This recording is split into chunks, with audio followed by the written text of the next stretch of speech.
कहानी के चौथे भाग को देखने से पहले कहानी के पिछले भागों को ज़रूर देखिए। उसका लिंक मैं आपको डिस्क्रिप्शन बॉक्स में दे दूंगी और साथ में कमेंट बॉक्स में पिन भी कर दूंगी, तो आप वहां से भी जाकर देख सकते हैं। मुग्धा शिवांश को धकेलते हुए, जाने दो, मुझे जाना है वरना सब कुछ खत्म हो जाएगा। शिवांश बोला, कुछ नहीं होगा, जो तुम्हारा है तुम्हारे पास ही रहेगा। वो मैंने खरीद लिया है, वो तुम्हारा ही है। मुग्धा हैरानी से शिवांश को देखती है। शिवांश उसके गाल पर हाथ फेरते हुए, तुम्हें वो घर चाहिए था ना, मैंने उसे खरीद लिया है, अब वो तुम्हारा है बस। मुग्धा हैरानी से शिवांश को देखती है और फिर एक जोरदार थप्पड़ शिवांश के गाल पर जड़ देती है। वहाँ खड़े सभी डॉक्टर हैरानी से देखने लगती हैं। एक पल को तो शिवांश भी शॉक्ड हो जाता है। मुग्धा गुस्से से चीखते हुए, दिमाग खराब हो गया है तुम्हारा, तुम्हें कुछ और सूझता ही नहीं है। कहाँ से लाते हो ऐसे पागलों वाले ख्याल, आते कहाँ से हैं? इतने बड़े बिजनेसमैन हो और दिमाग एक ढेले भर का नहीं है। कोई भी लड़की सिर्फ एक घर खरीदने के लिए ये सब कुछ करेगी? थोड़ा भी कॉमन सेंस है भी या नहीं? जब से मिले हो कुछ भी सोचते हो, कुछ भी कहते हो। मैं कुछ कहती नहीं, इसका मतलब यह नहीं कि मैं बोलना जानती नहीं। मैं खुद अपनी परेशानियों में इतनी उलझी हुई थी, वरना तुम्हारी बात का ऐसा जवाब देती ना कि पहले दिन ही बोलती बंद हो जाती। हटो, जाने दो मुझे। शिवांश बोला, पर तुम जाना कहाँ चाहती हो? और तुमने यह सब उस घर को पाने के लिए नहीं किया, तो फिर किस लिए किया? क्या मजबूरी थी कि तुम्हें ऐसा करना पड़ा? मुग्धा बोली, तुम्हें उससे क्या? तुम जो चाहते थे मिल गया ना, अब मुझे मेरे पैसे दो और जाने दो। शिवांश बोला, पर? मुग्धा बोली, मेरे पैसे।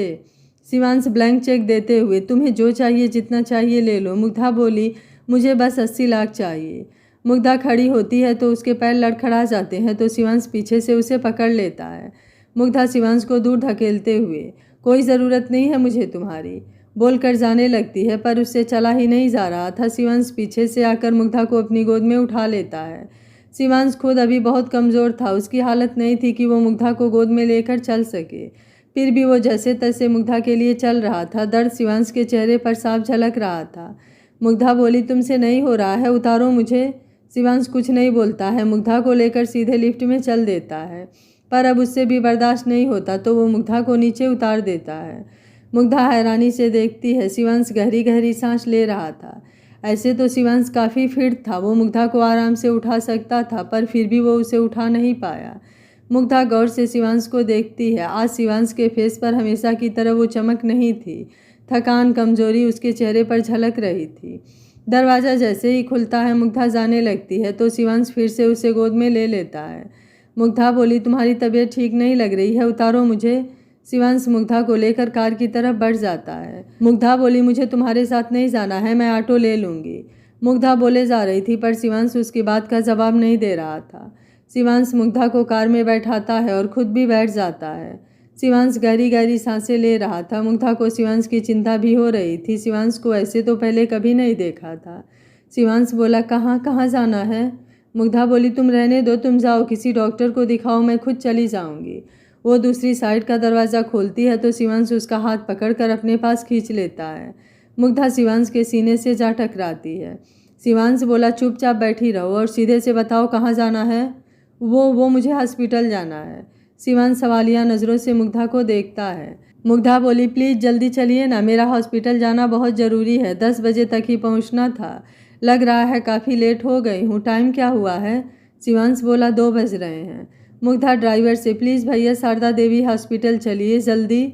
मुग्धा की बात सुनकर शिवांश हैरान रह जाता है। शिवांश बोला, तुम्हें किससे मिलना है? मुग्धा हाथ जोड़कर भगवान से प्रार्थना कर रही थी। शिवांश की बात का उसने कोई जवाब नहीं दिया। शिवांश को भी चुप रहना ही ठीक लगा।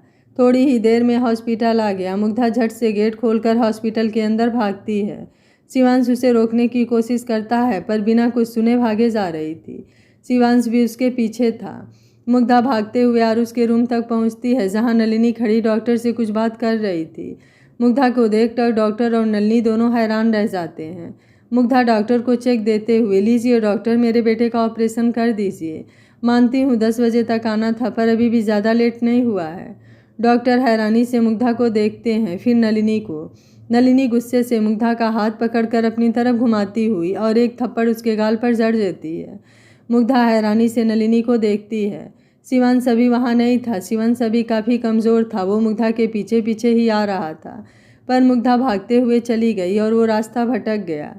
नलिनी मुग्धा को झकझोरते हुए, कहाँ थी तू 3 दिन से? तुझे जिस सुबह 10 बजे आना था उस बात को भी 2 दिन बीत चुके हैं। मुग्धा नलिनी की बात सुनकर हैरान हो जाती है। नलिनी रोते हुए, तुझे पता है मैं कितना डर गई थी, कितने बुरे बुरे ख्याल मन में आ रहे थे। तू कहाँ होगी, क्या हुआ होगा? कहीं ऐसा तो नहीं किसी ने कुछ कर दिया या तूने ही खुद कुछ? बोलते हुए उससे लिपट जाती है। मुग्धा भी नलिनी के मन का हाल समझ सकती थी, पर उसे इस बात की हैरानी थी कि वो 2 दिन तक बेहोश थी। उसे कुछ याद नहीं, कुछ पता नहीं। मुग्धा, आरुष क्या वो ठीक है? नलिनी से अलग होते हुए घबराए हुए बोलती है। डॉक्टर मुस्कुराते हुए, he is absolutely fine. Mugdha बोली, पर ऑपरेशन? डॉक्टर बोले, ऑपरेशन हो गया है और ऑपरेशन सक्सेसफुल रहा है। अब आपका बेटा बहुत जल्द ठीक हो जाएगा और पहले की तरह भागने दौड़ने लगेगा। मुग्धा डॉक्टर की बात सुनकर एक बार फिर हैरान रह जाती है। मुग्धा बोली, पर कैसे? पैसे तो? डॉक्टर बोले, जब आप नहीं आई तो मैंने डोनर को यह बात बताई तो उन्होंने खुद इसका सारा खर्चा उठाया ताकि ऑपरेशन टाइम से हो सके। मुग्धा बोली, मुझे उनसे मिलना है प्लीज़ डॉक्टर। डॉक्टर बोले, नहीं, वो नहीं मिलना चाहते हैं। वो अपनी आइडेंटिटी भी किसी को नहीं बताना चाहते थे। उन्हें यह सब पसंद नहीं। मुग्धा बोली, पर डॉक्टर एक बार बता दीजिए। पहले वो बिना किसी शर्त के डोनर बनने को तैयार हुई, उसके बाद सारा खर्चा भी उन्होंने किया। प्लीज़ डॉक्टर, मैं उनसे मिलकर उनका सारा पैसा लौटाना चाहती हूँ। डॉक्टर बोले, देखिए वो ये नहीं लेंगे, आप पैसों की चिंता ना करें, या आपके काम आएंगे। मुग्धा बोली, पर अभी वो इतना ही कहती है कि डॉक्टर का फ़ोन बजता है। डॉक्टर फ़ोन पर बात करते हुए, क्या सर वो यहाँ क्या कर रहे हैं? 2 दिन पहले ही उनकी सर्जरी हुई है, उन्हें रेस्ट करना है। तुम उन्हें आईसीयू में शिफ्ट करो, मैं आता हूँ। डॉक्टर बोले, मुझे जाना होगा, आप अपने बेटे का ध्यान रखें। मुग्धा ऐसे ही आरुष को बहुत प्यार करती है, उसका पूरा मुँह चूमती है। आरुष को देखकर उसकी आंखों में सुकून उतर आता है। नलिनी बोली, दवाई का असर है, नींद थोड़ी ज़्यादा आती है, पर जब भी जागता है तुझे ही याद करता है। बहुत मुश्किल से संभाला है मैंने इसे। पर तू बता, कहाँ थी तू? मैं आज पुलिस स्टेशन जाने वाली थी। नलिनी की बात सुनकर मुग्धा को शिवांश की याद आती है, वो भी तो उसके पीछे था, फिर कहाँ चला गया? मुग्धा बोली, तू आरुष के पास रुक, मैं अभी आती हूँ, बोलकर बाहर आती है, पर उसे कहीं भी शिवांश नहीं दिखता। मुग्धा रिसेप्शन पर जाकर शिवांश के बारे में पूछती है, तभी उसे दक्ष दिखाई देता है। दक्ष मुग्धा को देखकर, आप यहाँ? आप होश में कब आई? और शिवांश आपके साथ था तो फिर यहाँ? मुग्धा बोली, कहाँ है वो? दक्ष बोला, आपको नहीं पता? मुग्धा नामे गर्दन हिलाती है। दक्ष आईसीयू की तरफ बढ़ता है तो मुग्धा भी उसके पीछे चलती है। मुग्धा और दक्ष दोनों ही दरवाजे में लगे कांच के अंदर झांकते हैं। शिवांश मशीनों के बीच घिरा हुआ था। मुंह पर ऑक्सीजन मास्क और सीने पर भी कई सारे मशीनों के वायर थे। यह देखकर मुग्धा सन्न रह जाती है। मुग्धा बोली, क्या हुआ है इन्हें? मुग्धा हैरानी से शिवांश को देख रही थी। उसे लग तो रहा था कि शिवांश की तबीयत ठीक नहीं है, पर वो इतनी ज़्यादा खराब होगी इस बात का अंदाज़ा नहीं था। मुग्धा बोली, क्या हुआ है इन्हें? दक्ष बोला, पता नहीं, कुछ बताता भी नहीं है। 2 दिन पहले कहीं गया था, दूसरे दिन लौट कर आया, तब से तबीयत ठीक नहीं लग रही है। सुनता भी तो नहीं है किसी की, जब देखो तब अपने मन की करता है। मुग्धा बोली, मुझे अपने बेटे के पास जाना होगा, बोलकर जाने लगती है। दक्ष बोला, हाँ हाँ जाइए, आपको क्या पड़ी हुई उसकी? आप बेहोश थी तो वो बिना कुछ खाए पिए, बिना सोए आपके पास बैठा रहा, पर आपको 2 घड़ी उसके पास रुकने की भी फुर्सत नहीं है। मुग्धा बोली, मेरा बेटा? दक्ष बोला, हाँ जानता हूँ आपका बेटा है, पर कोई और भी है दुनिया में जो आपके लिए पागल हुए जा रहा है, पर आपको तो बस बेटा बेटा बेटा, उसके आगे दिखता है कुछ? मुग्धा गुस्से से, नहीं दिखता है और ना ही देखना चाहती हूँ। आज तुम्हारा दोस्त इस हालत में तो तुम उसे ऐसे देखकर तड़प रहे हो। मैं पिछले 15 दिन से अपने मासूम से बच्चे को ऐसे देख रही हूँ, पल पल मर रहा था वो, और मैं सिर्फ देख रही थी, उससे कुछ नहीं कर पा रही थी क्योंकि मजबूर थी, पैसे नहीं थे मेरे पास। और आपके उस महान दोस्त ने मेरी मदद की, मुझे पैसे दिए और बदले में मुझे खरीद लिया है। आप फिक्र मत करिए, मैं कहीं जाऊंगी नहीं, क्योंकि कहीं जा नहीं सकती। मेरी आज़ादी आपके दोस्त की जेब में है। 2 दिन से आपके दोस्त के बिस्तर पर बेहोश पड़ी थी और मेरा बेटा ज़िंदगी और मौत की जंग लड़ रहा था। सब कुछ था उसके पास, बस उसकी माँ नहीं थी। और यहाँ आने के बाद भी एक बार भी उसे सीने से नहीं लगाया है मैंने। आपके दोस्त को ढूंढते हुए यहाँ खड़ी हूँ। दक्ष चुपचाप मुग्धा को सुन रहा था, क्योंकि कुछ बोलने के लिए शब्द नहीं बचे थे। मुग्धा अपने आंसुओं को पोंछते हुए वहाँ से चली गई। मुग्धा बाथरूम में जाकर अपना फेस वॉश करती है और अपने आप को ठीक करके वापस आरुष के रूम में आती है। तब तक आरुष भी उठ चुका था। मुग्धा को सामने देखकर उसका चेहरा खिल उठा, पर अगले ही पल उसने मुंह फेर लिया। मुग्धा समझ रही थी कि आरुष उससे नाराज़ है, और हो भी क्यों ना, चाहे बच्चे के पास दुनिया जहाँ के लोग हों, पर माँ तो माँ होती है। उसकी कमी तो कोई पूरी नहीं कर सकता है। ऑपरेशन में जाते टाइम भी आरुष को मुग्धा की कमी लग रही थी और ऑपरेशन हो जाने के बाद जब आंखें खोली तो मुग्धा को ही ढूंढ रहा था, पर मुग्धा तब थी ही नहीं। मुग्धा आरुष के पास आती है और उसका चेहरा अपनी तरफ घुमाते हुए, मेरा बेटू मुझसे नाराज़ है। आरुष के गुस्से में गाल और फूल गए थे। वो बहुत ही क्यूट लग रहा था। मुग्धा ने उसके गाल पर किस कर लिया। आरुष बोला, बात मत कीजिए आप मुझसे, आप मुझे बिल्कुल प्यार नहीं करती ना, इसलिए इस तरह छोड़कर चली गई थी। पता है मैं कितना डर रहा था, मुझे आपकी ज़रूरत थी पर आप नहीं थी। मैं आपसे कभी बात नहीं करूँगा। आरुष गुस्सा होते हुए बोला। मुग्धा के आंसू निकल आए। उसके बच्चे को उसकी कितनी ज़रूरत थी और वो नहीं थी। नलिनी बोली, आरुष बेटा ऐसा नहीं बोलते, मम्मा कहीं फंस गई थी इसलिए नहीं आ पाई। नलिनी मौसी आप इनकी साइड मत लो, मैं इस बार मानने वाला नहीं हूँ। नलिनी बोली, तुम्हारी मम्मा रो रही हैं, एक बार देखो तो सही। आरुष मुग्धा को देखता है जिसकी आंखों से टप टप आंसू निकल रहे थे, जो रोते हुए उसे ही देख रही थी। फिर उसने अपने दोनों कान पकड़ लिए। आरुष कितना भी गुस्सा हो ले पर मुग्धा को ऐसे नहीं देख सकता था। आरुष मुग्धा के आंसू पोंछते हुए, आप जानती हैं कि मैं आपको ऐसे नहीं देख सकता, इसी बात का फ़ायदा उठाती हैं ना। मुग्धा आरुष को सीने से लगा लेती है। आरुष भी मुग्धा के गले में अपने हाथ डालकर कसकर पकड़ लेता है। थोड़ी देर तक दोनों माँ बेटे बातें करते रहे। फिर मुग्धा के ममता में स्पर्श से आरुष को फिर से नींद आ जाती है। दक्ष मुग्धा को ढूंढते हुए वहां आ जाता है। वो धीरे से रूम नॉक करता है तो नलिनी दरवाज़ा खोलती है।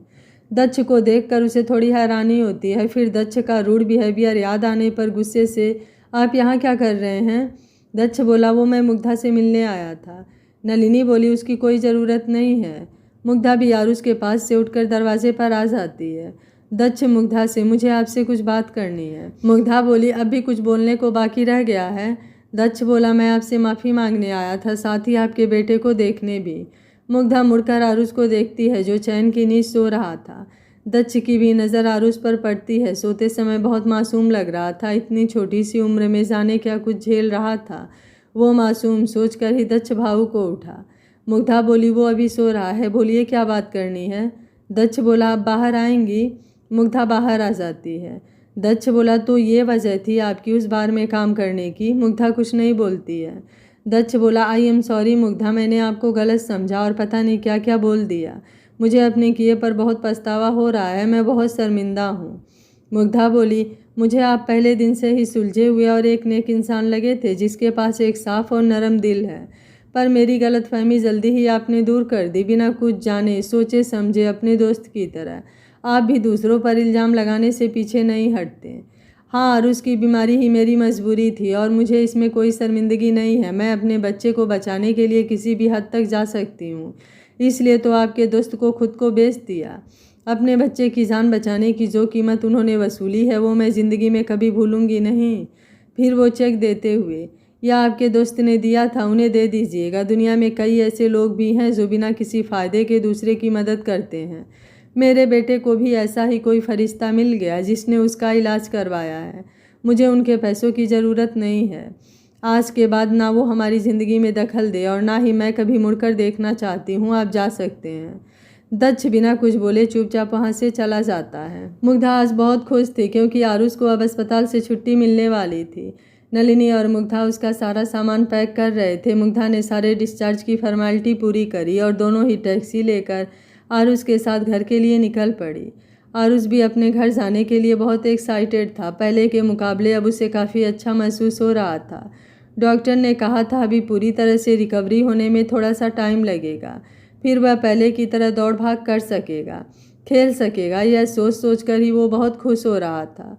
थोड़ी ही देर में तीनों अपने घर पहुंच जाते हैं। मुग्धा आरुष को अपनी गोद में उठा लेती है और नलिनी सारा सामान लेकर घर की तरफ बढ़ती है। घर को खुला देखकर उन्हें थोड़ा आश्चर्य होता है। फिर सोचा कि शायद सरला आंटी होंगी, यही सोचकर वो आगे बढ़ जाती है। जैसे ही घर में घुसते हैं, तीनों के ऊपर फूलों की बारिश हो रही थी और सामने पूरा घर बहुत अच्छे से डेकोरेट किया हुआ था। पूरे घर में बैलून बिखरे हुए थे, जगह जगह कार्टून के पोस्टर लगे हुए थे, उनके बीच में वेलकम लिखा हुआ था।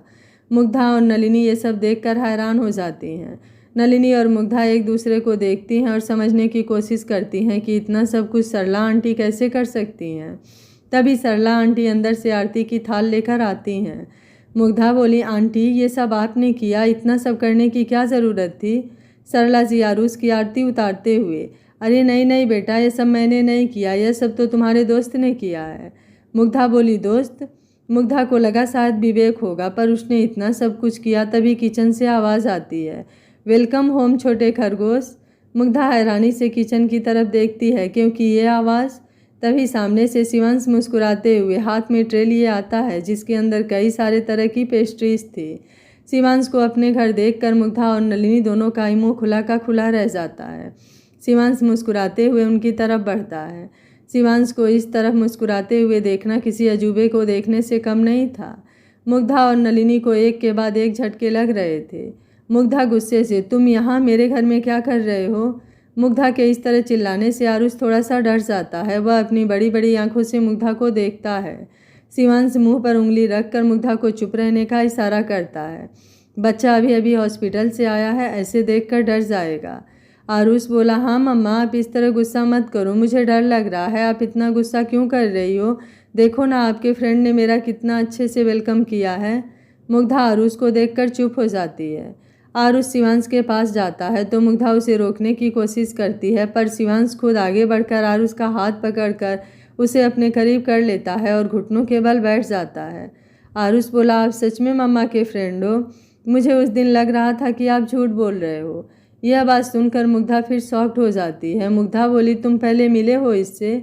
आरुष बोला, हाँ मम्मा, उस दिन आपकी तबीयत ठीक नहीं थी और आपको आपके फ्रेंड छोड़ने आए थे ना, उसे उस दिन रात को ये भी आए थे। इन्हें पहले तो मैं देखकर डर गया था और छिप गया था, फिर जब मैंने इनसे बात करी तो मुझे पता चला कि ये आपके दोस्त हैं।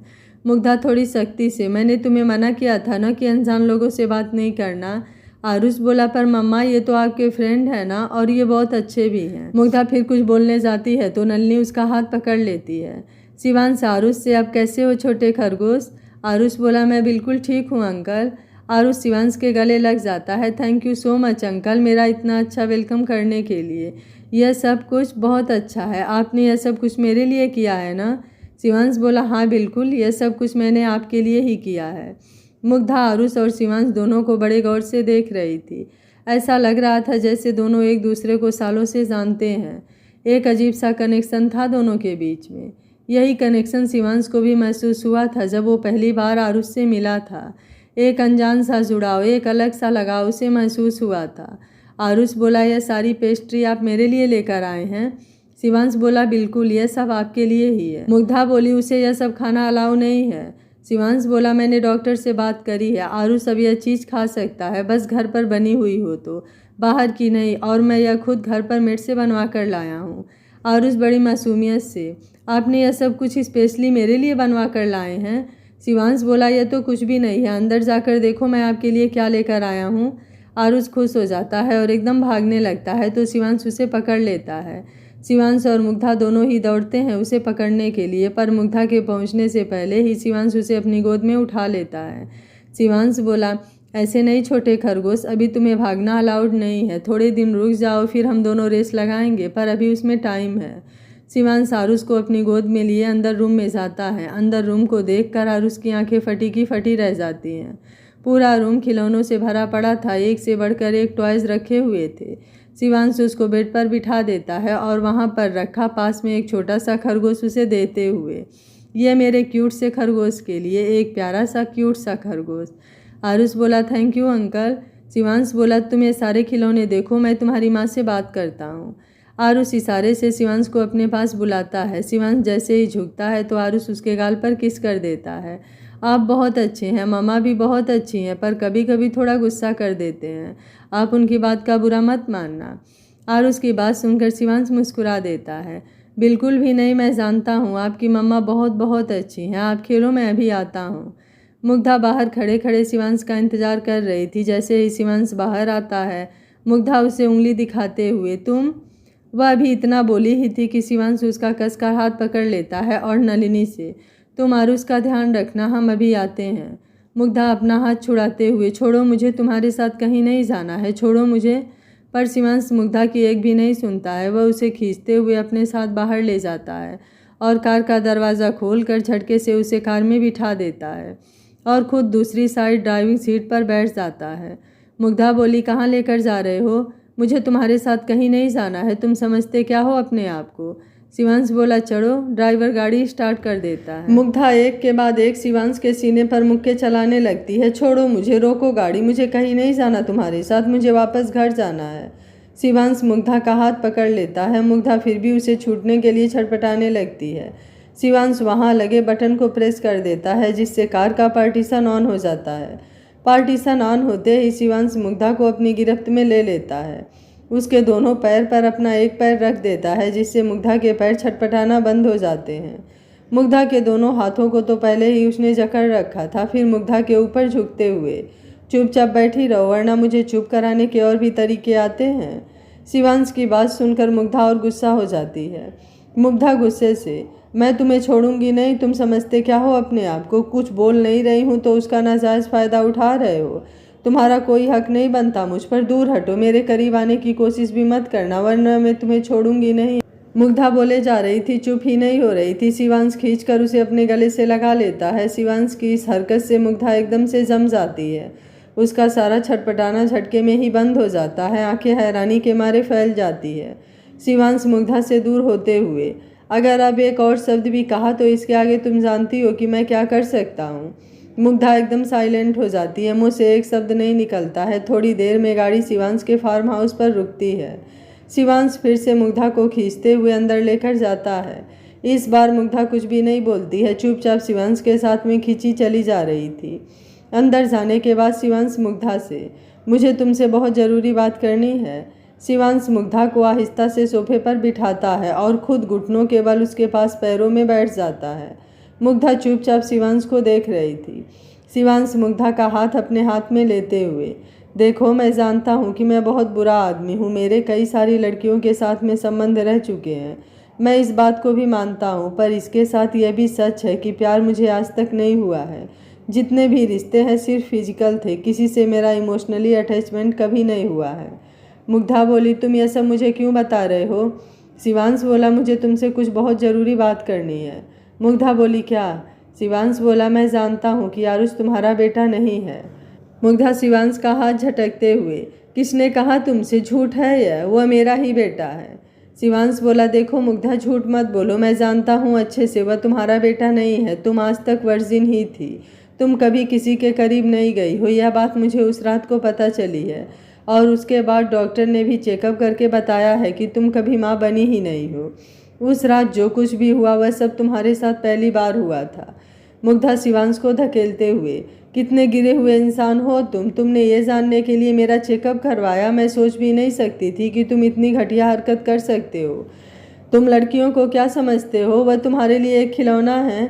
किसने हक दिया है तुम्हें मेरा चेकअप करवाने का, यह जानने का कि मैं वर्जिन हूँ या नहीं? और होते कौन हो तुम? शिवांश मुग्धा को समझाते हुए, देखो मैंने यह जानबूझकर नहीं किया, उस दिन तुम होश में नहीं आई थी, मैंने डॉक्टर को बुलाया था और उन्होंने ही मुझे यह बताया है। मुग्धा बोली, झूठ, एकदम झूठ, झूठ बोल रहे हो तुम। अपनी घटिया हरकतों को छुपाने के लिए हमेशा झूठ ही बोलते आए हो तुम। शिवांश बोला, ठीक है, तुम्हें मेरी बात का भरोसा नहीं करना मत करो, कोई बात नहीं, मैं कोई सफाई नहीं देने वाला, पर मुझे बस इतना जानना है कि आरुष किसका बेटा है। मुग्धा गुस्से से, वो मेरा बेटा है, वो सिर्फ और सिर्फ मेरा ही बेटा है। शिवांश मुग्धा को शोल्डर से पकड़कर झकझोरते हुए, मुझे सच सुनना है मुग्धा, एकदम सच, मुझे जानना है कि शिवांश किसका बेटा है। मुग्धा बोली, मैंने कहा ना कि वो मेरा बेटा है, और तुम्हें आरुष से मतलब ही क्या है? तुम्हें क्या करना जान करके कि वो किसका बेटा है? शिवांश बोला, जानना है मुझे, क्योंकि। मुग्धा बोली, क्या क्योंकि? क्यों जानना है? और मैं तुम्हें क्यों बताऊं? मैं नहीं बताऊंगी तुम्हें। शिवांश बोला, बताना पड़ेगा तुम्हें। मुग्धा बोली, क्यों? शिवांश गुस्से से, क्योंकि इसके रगों में भी वही खून है जो मेरी रगों में दौड़ रहा है। मुग्धा बोली, मैं नहीं मानती। शिवांश बोला, मुझे तुम्हें यकीन दिलाने का कोई शौक नहीं है, थोड़ी ही देर में डीएनए रिपोर्ट आ जाएगी जिससे कन्फर्म हो जाएगा। मुझे नहीं पता कि उसकी माँ कौन है, पर इतना यकीन है कि शायद उसका पिता मैं हूँ। यह बात सुनकर मुग्धा शॉक्ड हो जाती है। फिर मुग्धा बोली, नहीं, ये नहीं हो सकता। शिवांश बोला, ऐसा ही है। मुग्धा बोली, ये नहीं है। शिवांश बोला, है, मुझे डॉक्टर ने खुद कहा है, जिस तरीके से हमारी रिपोर्ट्स मैच हुई है यह सिर्फ ब्लड रिलेशन वालों की ही मैच हो सकती है। मुग्धा बोली, पर फिर भी यह एक गलतफहमी है और कुछ नहीं। शिवांश बोला, यह कोई गलतफहमी नहीं है।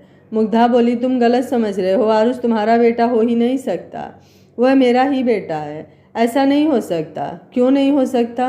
मुग्धा बोली, क्योंकि मैं जानती हूँ उसकी माँ कौन है और शायद उसके पिता को भी जानती हूँ। तुम वो नहीं हो। तुम जानती हो उसकी माँ कौन है? मुग्धा बोली, हाँ मैं जानती हूँ और उसके पिता को भी मैंने एक बार देखा है और तुम वो नहीं हो। शिवांश बोला, उसके माँ बाप कौन हैं? मुग्धा बोली, वो मैं तुम्हें बताना ज़रूरी नहीं समझती। शिवांश गुस्से से, मुझे जानना है कि यार उसके माँ बाप कौन हैं। मुग्धा बोली, उससे तुम्हारा कोई लेना देना नहीं है, तुम अलग हो और वो लोग अलग थे। शिवांश बोला, फिर भी मुझे जानना है कौन है, वो मुझे जानना ही है, बताओ मुझे कौन है। मुग्धा गुस्से से, आरुष मेरी टीचर का बेटा है जो मुझे स्कूल में पढ़ाती थी, वह उसकी माँ है और उसके पिता तुम नहीं हो। तुम्हारे चाहे कितनी भी लड़कियों से संबंध रहा हो, पर मेरी टीचर तुमसे उम्र में काफ़ी बड़ी थी और जब आरुष हुआ तब मुश्किल से तुम 16-17 साल के हो गए। तभी शिवांश का फ़ोन बजता है। शिवांश फ़ोन चेक करता है जिस पर डॉक्टर फ्लैश हो रहा था। वह फ़ोन उठाता है। हेलो सर, डीएनए रिपोर्ट आ गई है, पर डीएनए मैच 50% हुआ है। एक बाप और बेटे का 80 से 100% मैच होता है। वह आपका बेटा नहीं हो सकता, पर आपका भाई ज़रूर हो सकता है। अब पैरों तले ज़मीन खिसकने की बारी शिवांश की थी। डॉक्टर की बात सुनकर शिवांश वहीं निढाल सा ज़मीन पर गिर जाता है। डॉक्टर बोला, हेलो सर, हेलो, आप सुन रहे हैं? शिवांश फ़ोन कट कर देता है। शिवांश को इस तरह देख मुग्धा बोली, शिवांश क्या हुआ आपको? किसका फ़ोन था? कुछ बोलेंगे आप? क्या हुआ है? आप ठीक तो हैं? शिवांश बोला, ऐसा कैसे हो सकता है? क्या पापा? मुग्धा बोली, क्या हुआ आपको? शिवांश की आंखों में अचानक ही गुस्सा उतर आता है। उसकी पकड़ फ़ोन पर कस जाती है और वो ज़ोर से फ़ोन को फेंक देता है, जिससे फ़ोन चूर चूर हो जाता है। शिवांश को ऐसे गुस्से में देख मुग्धा डर जाती है। शिवांश मुग्धा से, तुम्हारी मैम कहाँ है? मुग्धा बोली, क्या? शिवांश गुस्से से, मैंने पूछा तुम्हारी मैम कहाँ है? मुग्धा थोड़ा डरते हुए, वो नहीं है। शिवांश बोला, नहीं है मतलब? मुग्धा बोली, मतलब कि वो अब इस दुनिया में नहीं है। यह सुनकर शिवांश पास में रखी टेबल उठाकर पटक देता है। मुग्धा डर के मारे अपने दोनों हाथ कान पर रख लेती है। शिवांश बोला, तुम जाओ यहाँ से। मुग्धा बोली, पर? शिवांश गुस्से से मुग्धा का हाथ पकड़कर घर से बाहर कर देता है और ड्राइवर से मुग्धा को घर छोड़ने के लिए बोलता है। मुग्धा बोली, नहीं मैं नहीं जाऊंगी, तुम पहले बताओ कि क्या बात है। शिवांश बोला, देखो मेरा मूड बहुत खराब है, तुम अभी जाओ यहाँ से। शिवांश दरवाज़ा बंद करता है, पर मुग्धा बीच में ही हाथ लगाकर रोक देती है और वापस अंदर आ जाती है। मुग्धा बोली, पहले तुम बताओ, तुम मेरी मैम के बारे में क्यों पूछ रहे थे? क्या चल रहा है? मुझे कुछ समझ नहीं आ रहा है। शिवांश बोला, अगर नहीं समझ आ रहा है तो तुम यहाँ से जा सकती हो, मैं किसी को कुछ समझा नहीं सकता। मुग्धा बोली, पर जब तुम बताओगे नहीं कि बात क्या है तब तक कैसे कुछ पता चलेगा? शिवांश बोला, मैंने कहा ना मुझे कुछ नहीं बताना। मुग्धा बोली, तो ठीक है, फिर मैं भी कहीं नहीं जाऊंगी। शिवांश बोला, फाइन, यहीं पड़े रहो, बोलकर ऊपर चला जाता है तो धीरे धीरे मुग्धा भी उसके पीछे जाने लगती है। शिवांश अपने रूम में जाकर शराब की बोतल लेकर एक सांस में पूरी की पूरी पी जाता है। मुग्धा उसे हैरानी से देखती है। वो उसे एक तरफ फेंक कर दूसरी उठा लेता है और उसे अपने मुंह से लगाता ही है कि मुग्धा आगे बढ़कर उसे रोक लेती है। मुग्धा बोली, क्या कर रहे हो? पागल हो गए हो क्या? सब आज पीकर ख़त्म कर दोगे? शिवांश मुग्धा को धकेलते हुए, दूर हटो, मेरा दिमाग बहुत ख़राब हो रहा है, कहीं ऐसा ना हो किसी और का गुस्सा तुम पर उतर जाए, चली जाओ यहाँ से। मुग्धा बोली, जब भगाना ही था तो लाए ही क्यों? अब लाए हो तो बताओ कि क्या बात है। शिवांश मुग्धा को इग्नोर कर रैक में रखी दूसरी बोतल निकाल कर पीने लगता है। मुग्धा इस बार भी छीनने की कोशिश करती है, पर इस बार शिवांश तैयार था तो उसने मुग्धा के हाथ को बीच में ही पलट दिया और एक सांस में आधी बोतल पी गया। मुग्धा बोली, क्या कर रहे हो? ऐसे पी रहे हो जैसे दुनिया खत्म होने वाली है। मुग्धा की बात सुनकर शिवांश रुक जाता है और बोतल को सामने दीवार पर फेंकते हुए, दुनिया खत्म होने वाली नहीं है, दुनिया खत्म हो चुकी है। सालों पहले मेरी प्यारी सी दुनिया खत्म हो चुकी है। अब तो बस जख्म बचे हैं जो धीरे धीरे नासूर बनते जा रहे हैं। मुग्धा शिवांश की बात को समझने की कोशिश कर रही थी, पर उसे समझ नहीं आ रहा था। मुग्धा शिवांश का हाथ पकड़कर बेड पर बैठाती है। प्लीज़ बताओ क्या बात है। शिवांश मुग्धा को एकटक देखता है और फिर उसे अपने सीने से लगा लेता है। एक पल को तो मुग्धा हैरान हो जाती है, पर अगले ही पल महसूस होता है कि शिवांश को अपनेपन की ज़रूरत है। मुग्धा धीरे धीरे शिवांश की पीठ सहलाती है। मुग्धा धीरे से, प्लीज़ बताओ ना क्या हुआ है। शिवांश कुछ नहीं बोलता है। मुग्धा शिवांश को खुद से अलग करने की कोशिश करती है, पर उसने कसकर पकड़ रखा था। थोड़ी देर ऐसे ही रहने के बाद मुग्धा को एहसास हुआ कि शिवांश सो चुका है। मुग्धा ने फिर धीरे से उसे अलग किया। इस बार शिवांश बिस्तर पर लुढ़क गया। मुग्धा सोए हुए शिवांश को देख रही थी। आंख के आंसू का एक कतरा बहा था जो ऐसे ही सूख गया था और उसका निशान दिख रहा था। मुग्धा मन में ऐसा भी क्या होगा जो इन्हें इतना परेशान कर रहा है, और आरुष को अपना बेटा क्यों बोला? मैं तो जानती हूँ कि उसके पिता कौन है, ये तो है नहीं, फिर ऐसा क्यों बोला? कहीं सच में तो कोई गलतफहमी नहीं हो गई? हाँ, ऐसा ही होगा, इसलिए इतना अपसेट हो गए हैं। पर इनके लिए तो अच्छा ही है ना कि आरुष का इनसे कोई संबंध नहीं है। फिर या इस तरह मुझे पता लगाना होगा। अभी घर जाती हूँ, आरुष इंतजार कर रहा होगा, बाद में पूछूंगी और इस बार अपने सवालों के जवाब लेकर रहूंगी। पर ऐसे कैसे इस हालत में अकेला छोड़कर चली जाऊं? एक काम करती हूँ, दक्ष को कॉल करती हूँ, वो आ जाएंगे, वो संभाल लेंगे। मुग्धा दक्ष को शिवांश के बारे में बताती है और खुद घर के लिए निकल जाती है। नलिनी बोली, क्या हुआ था? कहाँ लेकर गया था वो तुझे, और इस तरह गुस्सा क्यों कर रहा था? मुग्धा, कुछ नहीं, यूं ही पागल है वो, दौरे उठते हैं उनको। मुग्धा जाकर आरुष से बातें करने लग जाती है। दक्ष भी शिवांश के पास आ जाता है। शाम होने को आई थी। शिवांश को थोड़ा थोड़ा होश आता है। शिवांश जैसे तैसे उठकर बैठता है तो दक्ष नींबू पानी का गिलास उसके आगे बढ़ाते हुए, ले पी ले, ज़रूरत है तुझे इसकी। शिवांश इधर उधर देखता है। मुग्धा कहीं भी नहीं थी। दक्ष बोला, किसे ढूंढ रहा है? नहीं है वो यहाँ। मुझे तेरे बारे में बताकर चली गई है। क्यों तेरी गाड़ी बार बार वहीं जाकर अटक जाती है? तुम नहीं हो एक दूसरे के लिए, छोड़ क्यों नहीं देता है? शिवांश घूर कर दक्ष को देखता है। बस यही कर सकता है तू, ऐसे ही घूर कर मुझे डरा सकता है? मुग्धा अपने घर पर थी। नलिनी किचन में थी और आरुष रूम में लैपटॉप में कार्टून देख रहा था। तभी कुछ लोग घर में घुस आए और मुग्धा को उठाकर ले जाने लगे। नलिनी ने बहुत कोशिश की पर वो 4-5 हट्ठे कट्ठे आदमी थे। मुग्धा और नलिनी उनसे सामना नहीं कर पा रही थी। उन्होंने दोनों को बेहोश किया, फिर दोनों को उठाकर ले जाने लगे। एक आदमी, अबे ओए, इस लड़की को नहीं लेना है, अंदर बच्चा होगा, उसे उठा ला। एक आदमी अंदर गया और आरुष को बेहोश कर उसे भी उठा लाया। फिर दोनों माँ बेटे को गाड़ी में डालकर रफू चक्कर हो गए। दक्ष बोला, कहाँ जा रहा है? शिवांश, कुछ काम है। दक्ष बोला, मुग्धा के घर जा रहा है ना? शिवांश दक्ष को घूरकर देखता है। दक्ष बोला, देख, वो पहले ही बहुत परेशान है, उसके बेटे की तबीयत ठीक नहीं है, वो अपनी ज़िंदगी में काफ़ी उलझी हुई है, तू छोड़ दे उसे। शिवांश बोला, मुझे क्या करना है क्या नहीं है, किसी से कोई राय लेने की ज़रूरत नहीं है। अच्छा, अब मैं किसी में आ गया? तुझे मेरी परवाह नहीं है, कोई बात नहीं, पर अपनी दादी और दादू की तो है। वो कितने परेशान हैं। 8 दिन से तू घर नहीं गया है, आज भी नहीं जाएगा तो उन्हें और फिक्र होगी तेरी। तू प्लीज़ एक बार घर चलकर उनसे मिल ले। तेरे हॉस्पिटल में एडमिट होने की बात तो नहीं बताई, पर फिर भी माँ बाप से बढ़कर तुझे प्यार करते हैं। घर नहीं जाता है तो फिक्र तो होती है। शिवांश बोला, ठीक है, मैं घर जा रहा हूँ, तू उसके घर जा। दक्ष बोला, पर क्यों? शिवांश बोला, मुझे कुछ ठीक नहीं लग रहा है, तू उसके घर जा। मैं नहीं जाऊँगा। ठीक है, तो फिर मैं जाता हूँ। दक्ष बोला, तू अपने घर जा, मैं उसके घर जाता हूँ, पर बोलूँगा क्या? शिवांश बोला, कुछ मत बोलना, बस देख कर आ जाना कि वह ठीक है। मेरे मन में अजीब सी बेचैनी हो रही है, लग रहा है कुछ बुरा होने वाला है। दक्ष बोला, ठीक है, मैं देख कर आता हूँ, तू चिंता मत कर, सब ठीक हो जाएगा। दक्ष निकल जाता है और साथ ही शिवांश भी अपने घर के लिए निकल पड़ता है। पर रह रह कर उसे मुग्धा की चिंता हो रही थी। एक अजीब सी डर ने उसके दिल में जगह बना ली थी। फिर भी जैसे तैसे मन इकट्ठा कर वो अपने घर पहुंच जाता है। घर पहुंचकर वो सीधे अपने दादू दादी जी के कमरे की तरफ बढ़ता है। तभी हॉल में अपने दादू की आवाज़ सुनकर उधर देखता है तो हॉल में उसके दादू दादाजी और भी लोग बैठे थे। शिवांश उधर बढ़ जाता है। दादाजी खड़े होकर, ये हैं हमारे लाडले पोते शिवांश ओबराय, हमारी कंपनी और ज़िंदगी के इकलौते वारिस। शिवांश एक नज़र उनको देखता है। न चाहते हुए भी उसे थोड़ा सा मुस्कुराना पड़ता है, पर ना ही उसने उनके हाथ जोड़े और पैर छूने का तो सवाल ही नहीं उठता है। आलोक जी बोले, शिबू बेटा ये। अभी उन्होंने इतना ही बोला था कि शिवांश बीच में ही बोल पड़ा, यह मिस्टर अरविंद खन्ना है, खन्ना इंटरप्राइजेस के मालिक। अरविंद जी के चेहरे पर गर्व भरी मुस्कुराहट आ जाती है, क्योंकि शिवांश उन्हें जानता था।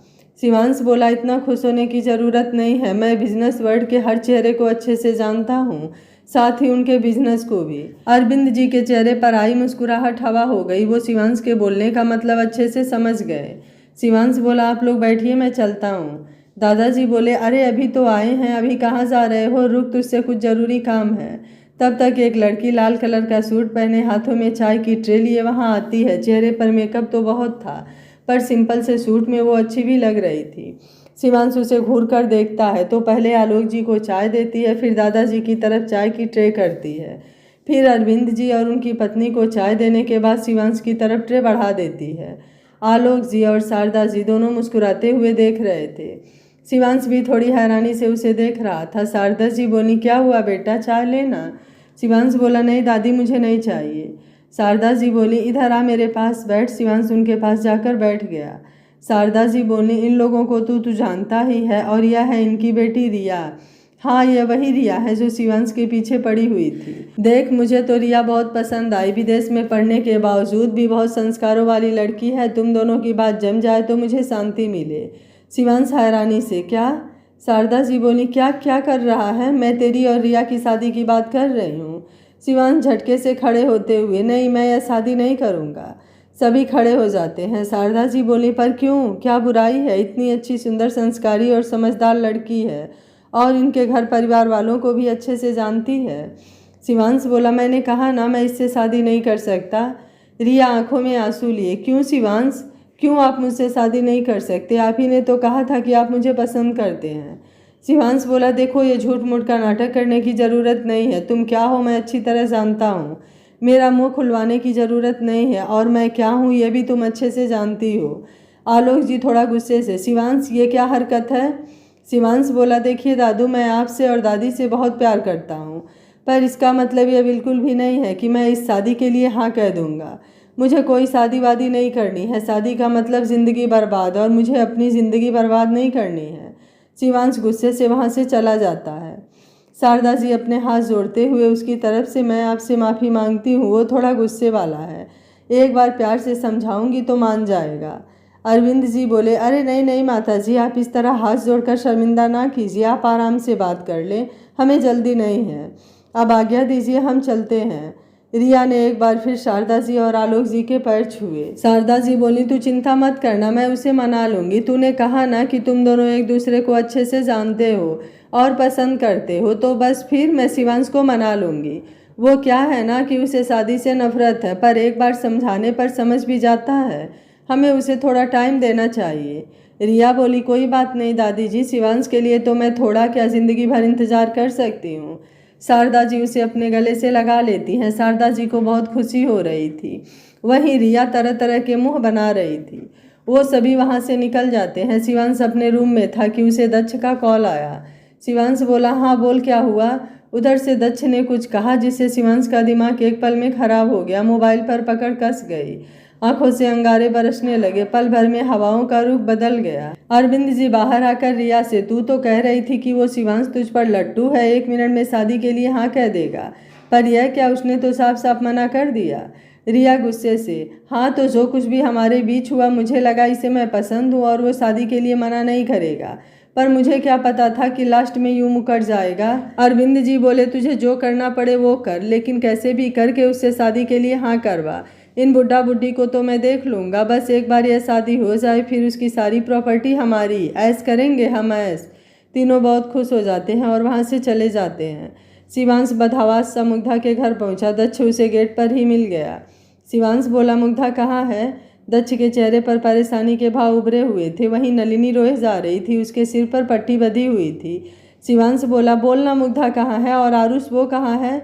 दक्ष बोला, दोनों का कुछ पता नहीं है। अचानक कुछ लोग घर में घुस आए और जबरदस्ती मुग्धा को ले जाने लगे।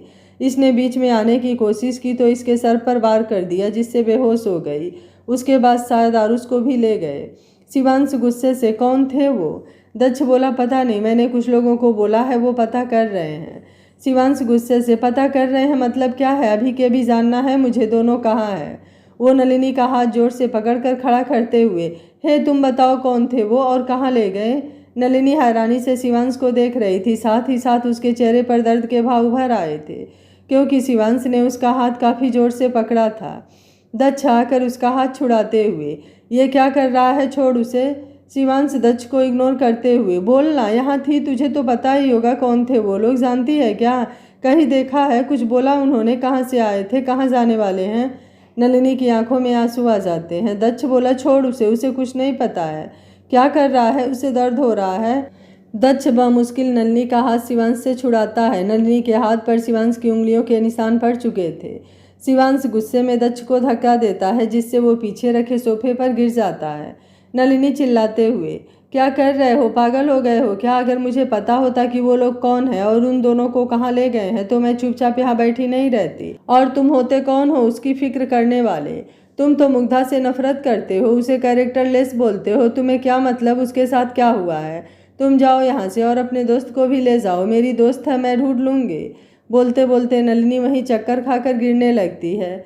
इतना चिल्लाने और स्ट्रेस की वजह से उसे चक्कर आ गया था। नलिनी के गिरने से पहले ही दक्ष आगे बढ़कर नलिनी को थाम लेता है। नलिनी उसकी बाहों में झूल जाती है। शिवांश बोला, मैं जा रहा हूँ उसे ढूंढने, तू इसके पास रुक। दक्ष बोला, मैं भी चलता हूँ तेरे साथ, तू अकेला? शिवांश बोला, रहने दे, उसे इस हालत में छोड़कर तू जा नहीं पाएगा।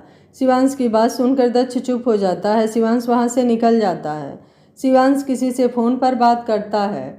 Bangalore head office. शिवांश गुस्से से सामने लगी कई सारी बड़ी बड़ी स्क्रीन को देख रहा था, जिसने सारे शहर के सीसीटीवी फुटेज एक के बाद एक चल रहे थे। शिवांश गुस्से से, 1 बजे तक चंदापुरा का फुटेज निकालो। एक ऑफिसर, सर वहाँ कोई सीसीटीवी नहीं है।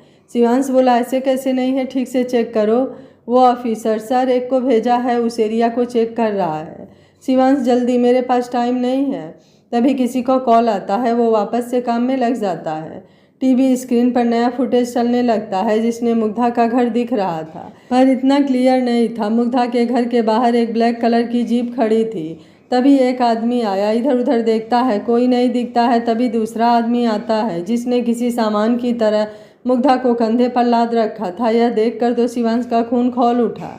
फिर दूसरा आदमी आया, उसकी गोद में आरुष लटक रहा था। यह सब देखकर शिवांश की आंखों से अंगारे उगलने लगे थे। गुस्से से सर की सारी नसें फटने को आई थी। शिवांश जोर से अपना हाथ कांच की टेबल पर मारता है, जिससे वो टेबल चूर चूर होकर बिखर जाती है। उस पर रखा सामान नीचे गिर जाता है। शिवांश गुस्से से चीखते हुए, गेट दिस बॉस्टर्ड। सभी फौरन वहाँ से 9-2-11 हो गए।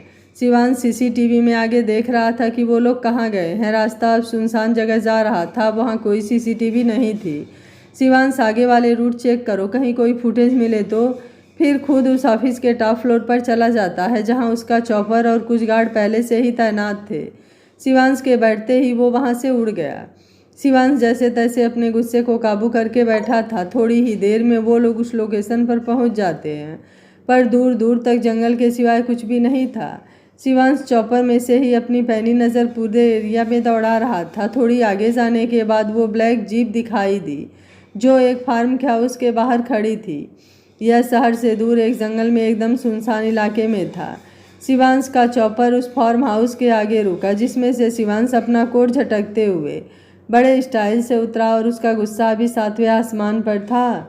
वहाँ खड़े गार्ड को अब समझ नहीं आया कि वहाँ उनका बॉस आया है और उनके बॉस का बाप। फिर शिवांश को देखकर जैसे उन्होंने अपनी गन संभाली, तब तक शिवांश के गार्ड ने सभी को पल भर में ढेर कर दिया। वो लोग शिवांश की तरफ बढ़ते हैं, पर शिवांश रास्ते में आए हर गार्ड को एक एक पंच में धूल चटाकर आगे बढ़ता है। वो एक एक करके सारे रूम चेक करता है, पर उसे मुग्धा कहीं नहीं मिलती है।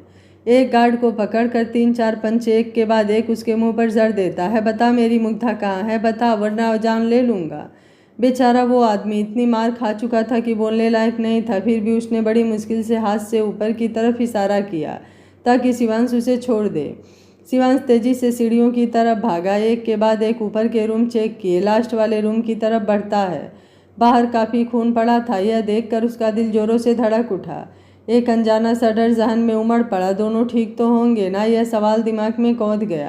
कांपते हाथों से जैसे ही दरवाज़ा खोला, सामने बेड पर मुग्धा और आरुष दोनों थे। दोनों ही बेड पर बंधे हुए बेहोश पड़े थे। एक वाश नीचे टूटा पड़ा था, पर दोनों के शरीर पर कोई दाग नहीं था। दोनों को ठीक देखकर उसकी सांस में सांस आई। शिवांश धीरे से आगे बढ़ा और मुग्धा के पास बैठकर प्यार से मुग्धा के सिर पर हाथ फेरने लगा। मुग्धा शायद इतना भी बेहोश नहीं थी। अपने सिर पर किसी का स्पर्श पाकर उसकी आंख खुल गई और वो डर से चिल्लाने लगी, प्लीज़ छोड़ दो, मुझे जाने दो, मेरे बच्चे की तबीयत ठीक नहीं है। वो बस बेसुध सी बोले जा रही थी, अभी नहीं देख रही थी कि सामने कौन है। उसकी यह हालत देखकर शिवांश के दिल ने टीस सी उठी। वो मुग्धा को पकड़कर अपने सीने से लगा लेता है, पर मुग्धा तो अपनी ही धुन में उससे छूटने के लिए मशक्कत कर रही थी। शिवांश ने एक हाथ से उसे जकड़ लिया और दूसरा हाथ सिर पर फेरते हुए शांत हो जाओ, देखो मैं आ गया हूँ ना, तुम्हें कुछ नहीं होगा, प्लीज़ शांत हो जाओ, एक बार देखो मेरी तरफ, मैं हूँ। शिवांश के प्यार भरे स्पर्श और उसकी बातों से मुग्धा थोड़ी शांत होती है। फिर वो अलग होकर शिवांश को देखती है। मुग्धा का चेहरा पूरा आंसुओं से भीगा हुआ था। वो एक उम्मीद के साथ शिवांश को देख रही थी।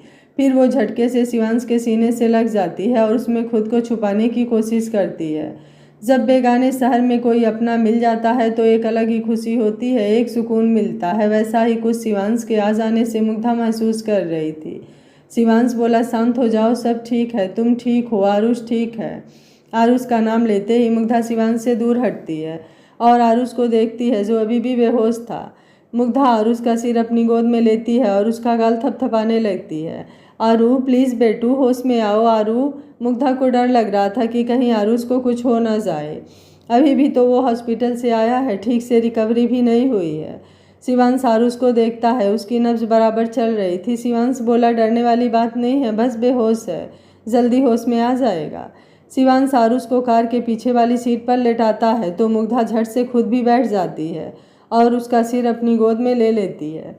तभी दक्ष का कॉल आता है, क्या हुआ, सब ठीक है ना? और मैंने पता किया, यह सब उस सिंघानिया के पोते का किया धरा है। यह सुनकर शिवांश के जबड़े कस जाते हैं। दक्ष बोला, वो वहीं आ रहा है, तू एक काम कर, मुग्धा को लेकर निकल जा, इसे हम बाद में देख लेंगे। दक्ष अभी बोल ही रहा था कि शिवांश ने फ़ोन कट कर दिया। शिवांश बोला, मुग्धा से चाहे जो हो जाए, कार से बाहर मत निकलना। शिवांश कार का गेट लॉक कर देता है। थोड़ी ही देर में 3-4 गाड़ियां एक के बाद एक रुकती हैं। सभी में से कई सारे गुंडे निकलते हैं। उन्हीं एक कार में से तकरीबन 24-25 साल का एक लड़का निकलता है जिसने blue jeans, grey T shirt और ऊपर जैकेट डाल रखा था। गले में मोटी लोटी चैन, एक कान में ईयरिंग उसे किसी सड़क छाप गुंडे का लुक दे रहे थे। आंखों पर लगा काला चश्मा निकाल कर वो अपने आदमियों को देखता है जो हाल बेहाल इधर उधर पड़े थे। सामने सब कुछ शांत था, बस 5-6 गाड़ियाँ खड़ी थी, पर सभी ब्लैक कलर की थी और उसके कांच भी ब्लैक थे, जिससे पता ही नहीं चल रहा था कि अंदर कोई है भी या नहीं। मुग्धा डर के मारे झुककर बैठी हुई थी। वो लड़का जोर से चीखते हुए, अबे कोई है भी यहाँ पर कि सब लोग परलोक सिधार गए। तभी एक कार का डोर खुलता है। सबकी नज़र उधर पड़ती है। ड्राइविंग सीट पर शिवांश उन्हीं की तरफ मुँह करे बड़े स्टाइल से बैठा था। वो लड़का गुस्से से, तू मेरे ही हाथों मरेगा, तुझे तो मैं ही मारूंगा। शिवांश कार से उतरते हुए, कौन किसे मारेगा यह तो समय ही बताएगा। मुग्धा धीरे से अपना सिर उठाकर देखती है कि आखिर कौन है जिसने उसे किडनैप किया है। मुग्धा सामने देखती है तो उसकी आंखें फटे की फटी रह जाती हैं। मुग्धा वापस से झुक जाती है, उसकी धड़कनें तेज हो जाती हैं। मुग्धा घबराते हुए, ये यहाँ क्या कर रहे हैं? क्या इन्होंने मुझे किडनैप किया था? पर क्यों? हमारा रिश्ता तो बहुत पहले ही खत्म हो चुका था, पर फिर अब यह क्यों? मुग्धा मन ही मन सोचती है और काफ़ी घबराती है। शिवांश गुस्से से, सिंघानिया के कपूत, ये तूने अच्छा नहीं किया। इतना बोलकर दोनों गुस्से से एक दूसरे की तरफ बढ़ते हैं। ऋषि और शिवांश के बीच जमकर फाइट होती है। वैसे शिवांश के आगे कोई ज़्यादा देर टिक नहीं पाता है, पर ऋषि भी कम नहीं था। ऋषि गुस्से से, तुझे तो आज जान से मारूंगा, और वो तेरी गर्लफ्रेंड, उसे भी नहीं छोड़ूंगा। उसे तो कई अपने आदमियों के पास फेंकूंगा ताकि वो उसे नोच नोच कर खा सके। ऋषि घिनौनी हंसी हंसते हुए बोलता है। ऋषि की बात सुनकर शिवांश का पारा हाई हो जाता है। शिवांश गुस्से से एक पंच ऋषि के मुंह पर मारता है। ऋषि का सिर चकरा जाता है। शिवांश गुस्से से चीखते हुए, हाथ लगाएगा उसे, हाथ लगाएगा? तेरी हिम्मत भी कैसे हुई उसका ख्याल भी दिमाग में लाने की? तेरी दुश्मनी मुझसे थी, उसे क्यों बीच में लाया? ऋषि ढेर होकर नीचे गिर जाता है। मुग्धा ने डरते हुए सर वापस से उठाया तो ऋषि को इस हालत में देखकर उसकी आंखें फैल गई। वो दरवाज़ा खोलकर दौड़ते हुए आई और शिवांश को पीछे खींचती है। शिवांश हैरानी से मुग्धा को देखता है।